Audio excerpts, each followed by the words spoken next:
वर्तमान सारा ओडिशा रे जेहेतु शहरीकरण बहुत कम जातीय स्तर जातीय धारा ओडिशा रे बहुत कम अच्छी से एवं पड़ोसी जो राज्य गुड़ा अच्छी ता तुलन में कम थिवा कारण माननीय मुख्यमंत्री एबे शहरीकरण को अधिक करने प्रयास कर 15 तारीख दिन 21 नूतन एनएसी करने निष्पत्ति ग्रहण कर काली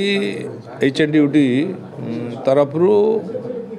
12टी ड्राफ्ट नोटिफिकेशन होइछि एवं पर मुहूर्त में पुणी आहरी 9टी ड्राफ्ट बाहर तेणु वर्तमान पक्षर एनएससी एवं आपरे एवं गोटे पुरी रे जो पुरी अच्छी कॉर्पोरेशन करने निष्पत्ति नि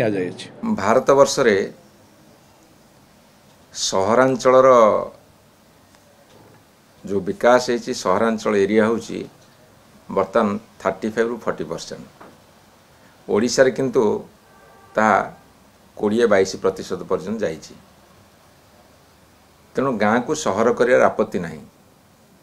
जहाँ नवीन बाबू सरकार घोषणा कराइला ताकू आम बंद कले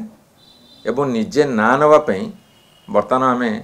12टा नुआ एनएसी करी घोषणा कले ना निय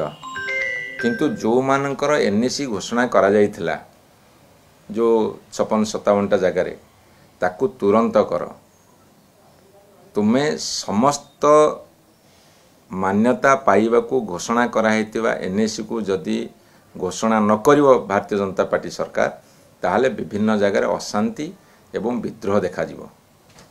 तेणु गोटे स्वाधीनता दिवस अवसर रे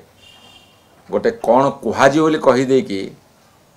जदि भावुथांती बड़ काम कर किसी बड़ कथा नुहे सेटा विगत सरकार घोषणा थिला ये ताको आउ थे नुआ घोषणा करुछंदी ये गोटे प्रमाण करने चाहूँगी जे आमे करूचु हैला आपण करंतु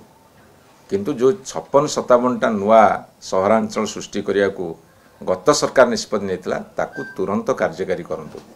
तापरे आपण ना नियंतु आमर आपत्ति नहीं। किंतु जदि ता न करिवे आपण किछि दिन भितरे देखिबे सबुटी स्ट्राइक सबुटी आंदोलन सबुटी प्रतिवाद एक कथा जरूर मुंड टेकिबो। तेणु सरकार भाबी चिंती कि तुरंत निष्पत्ति नियंतु।